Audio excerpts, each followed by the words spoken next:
बाबा साहब तेरा मिशन अधूरा, फलाना फलाना करेगा पूरा, मेरे को जाना है, मेरे को काम। समझ रहे हो? और हम सोचते हैं कि उनका मिशन पूरा हो जाएगा। How can possible? जिसकी जिम्मेदारी वो अपने कंधों पे नहीं उठाएगा, दूसरा क्यों उठाएगा? आप बताओ। बाबा साहब अम्बेडकर के सपनों का भारत बने, ये दूसरे क्यों चाहेंगे? जो लोग बाबा साहब की मूर्तियों से नफरत करते हैं, देखते ही तोड़ देते हैं, मौका मिलते ही अपमानित कर देते हैं, जूता टांग देते हैं।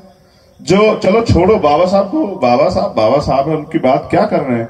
आप मुझे बताओ, कब तक हम लोग गिनाते रहेंगे नौजवान साथियों कि बाबा साहब ने ये किया, बाबा साहब ने वो किया, बाबा साहब ने ये थे, बाबा साहब। हमें भी तो कुछ करके दिखाना चाहिए, नहीं दिखाना चाहिए? बताओ,